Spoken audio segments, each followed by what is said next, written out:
अस्सलामुअलैकुम। हाँ भाई, क्या हाल चाल है आप लोगों के? खैरियत से हैं? सब ठीक ठाक हैं? आज हम chapter number 7 first year chemistry में एक थ्योरी का टॉपिक है।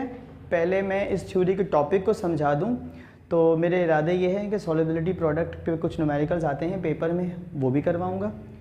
और एक जो सबसे दक़ीक़ चीज़ है जो ई कैट और एम डी कैट वगैरह में फंसती है, तो वो इंशाल्लाह इसी टॉपिक के अंदर रहते हुए करवाऊँगा। अभी आपके लिए सरप्राइज़ है, इसलिए मैं बता नहीं रहा, इसका नाम नहीं ले रहा। लेकिन आप चैनल से जुड़े रहिए, रोज़ाना देखिए और फिर उसको लिखिए, और कोई सवाल हो तो फिर उसको सवाल को आप अपने पास नोट कीजिए, ताकि उन सवालों के जवाब मेरे आने वाली वीडियोज़ में आपको इंशाअल्लाहुल अज़ीज़ मिल जाएंगे। टॉपिक क्या है हमारा? Solubility product. हमने लिखा है The ionic concentration of sparingly soluble salts in saturated solution at constant temperature is called solubility product। ठीक है, कुछ सॉल्ट ऐसे होते हैं जो हाईली सॉल्युबल होते हैं, कुछ सॉल्ट ऐसे होते हैं जो पार्शली सॉल्युबल होते हैं। सो स्पेरिंगली सॉल्युबल सॉल्ट्स का मतलब ये होता है soluble up to some extent, यानी नॉट कम्प्लीटली सॉल्युबल। किसी हद तक सॉल्युबल होते हैं और किसी हद तक सॉल्युबल नहीं होते। तो इन सॉल्ट्स को जो सॉल्युबल नहीं होते, इसकी एक चीज़ निकलती है जिसको हम कहते हैं सॉल्युबिलिटी प्रोडक्ट। ये ख़ासुल ख़ास मैथमेटिक्स का एक रियाजियाती तौर पर एक इक्वेशन आएगी जिसको आपने बहुत अच्छे से समझना होगा। हमने लिखा है it is denoted bye KSP and its unit is mole square पर DM6 और मोल क्यूब पर DM9। इसकी दो यूनिट्स हो सकती हैं, या तो मोल्स स्क्वायर पर DM6 हो सकता है या फिर मोल क्यूब पर DM9 हो सकता है। अब आ जाइए इसकी डेरिवेशन को ड्राइव करने के लिए, यानी इसके फॉर्मूले को कैसे ड्राइव करेंगे। ठीक है, तो मैंने लिखा है डेरिवेशन, और मैंने लिखा है consider AgCl which is sparingly soluble salt present in a solution at constant temperature. तो अगर आप इसकी डिसोसिएशन इक्वेशन बनाएंगे तो AgCl देता है आपको Ag positive Cl negative. Since Kc is equals to product upon reactant concentration according to law of mass section. जब आप Kc लिखते हैं तो ये होता है concentration of product divided by concentration of reactant.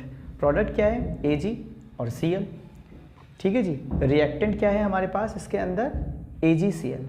तो मैंने ये भी लिख दिया, रिएक्टेंट की जगह पर मैंने लिख दिया AgCl, प्रोडक्ट की जगह पर Ag positive into Cl negative. Bracket का मतलब कल भी बताया था कंसंट्रेशन होता है। आप किसी के न्यूमेरिकल करते आ रहे हैं, आगे बढ़ जाते हैं। उसके बाद मैंने लिखा where AgCl is the concentration of undissociated ions, it is denoted by K prime.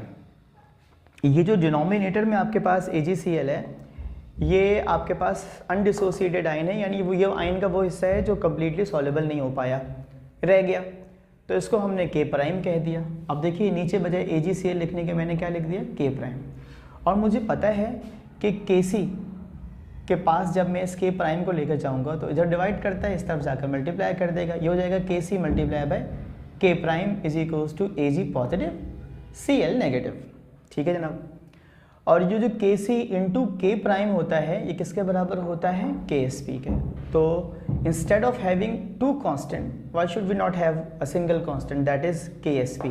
दो कांस्टेंट को हटाकर एक ही कांस्टेंट ले आते हैं जिसको हम बोलते हैं KSP। और ये किसके बराबर हो जाता है? आयनिक कंसंट्रेशन ऑफ स्पेरिंगली सॉल्ट। किसके बराबर हो गया ये? अब देखिए यहाँ पर क्या बचा था, K को हम इस तरफ ले गए थे तो Kc से मल्टीप्लाई करा के हमने इसको KSP कह दिया। ठीक है, अब हमारा ये पूरा KSP बन गया, और KSP किसके बराबर हो गया? Ag into Cl।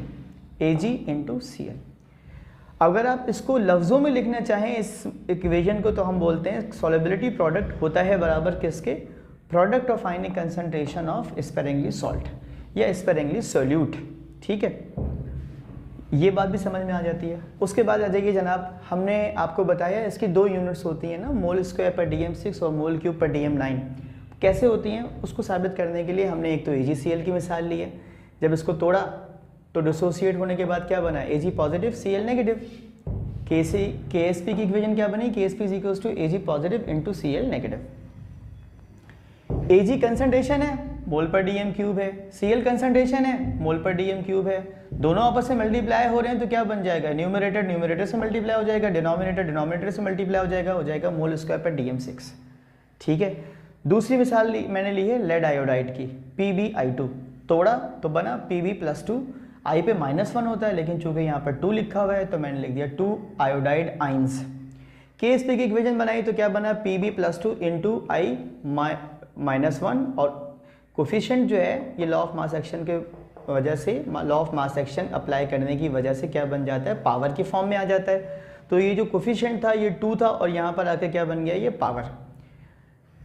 लेड की कंसंट्रेशन क्या है, मोल पर डीएम क्यूब, लेकिन ये पावर 2 है, अंदर तो मोल पर डीएम क्यूब ही है। जब मैं इसको मल्टीप्लाई करूंगा 2 से तो क्या बन जाएगा, मोल स्क्वायर पर डीएम6। न्यूमरेटर से न्यूमरेटर को मल्टीप्लाई कीजिए तो हो जाएगा मोल क्यूब, क्योंकि मोल मल्टीप्लाई बाय मोल स्क्वायर हो रहा है। नीचे मल्टीप्लाई करेंगे मोल क्यूब बाय डीएम क्यूब को डीएम6 से तो बन जाएगा पावर 9, क्योंकि जब बेसिस सेम होती हैं तो पावर ऐड हो जाती है। यही मैथ का रूल है। इसकी स्क्रीनशॉट ले लें तो उसके बाद बात को आगे बढ़ाते हैं। अच्छा जी, तो कल से इंशाअल्लाह उल अज़ीज़ हम इसके न्यूमेरिकल्स जो हैं इंपॉर्टेंट वो भी बताएंगे, और इसमें आ जाने वाली चीज़ ऐसी जो एक्सपेक्टेड होगी, जिसको करने से आपका पेपर अच्छे से निकल जाएगा, वो भी इंशाअल्लाह आपसे डिस्कस करेंगे। अपना बहुत ख्याल रखिएगा। एक बात जो जाते जाते मैं आपसे करना चाहता हूँ और वो ये है कि ये जो आपकी फर्स्ट ईयर की नई बुक की केमिस्ट्री है, इस पर चैप्टर नंबर 7 है केमिकल इक्विलिब्रियम। उसके बाद जो आने वाले जितने चैप्टर्स हैं, जैसे इसके बाद आएगा acid basis and salt, chemical kinetics, solution and salts, solution and colloids, और उसके बाद आ जाएगा अल्लाह भला करे आपका कहीं पर थर्मोकेमिस्ट्री, फिर उसके बाद आ जाएगा आपका इलेक्ट्रोकेमिस्ट्री, जिसमें आयनिक इक्वेशन है जिसको हम बैलेंस करते हैं बाय आयन इलेक्ट्रॉन मेथड की। तो ये 7 के ऑनवर्ड्स जो चैप्टर्स हैं ये न्यूमेरिकल वाइज और आपके जो इसमें आते हैं सेक्शन बी को और सेक्शन सी को स्ट्रॉन्ग बनाते हैं। तो इसमें बहुत मेहनत कीजिए, अपना ख्याल रखिएगा, मुझे दुआओं में याद रखिएगा। अल्लाह हाफ़िज़।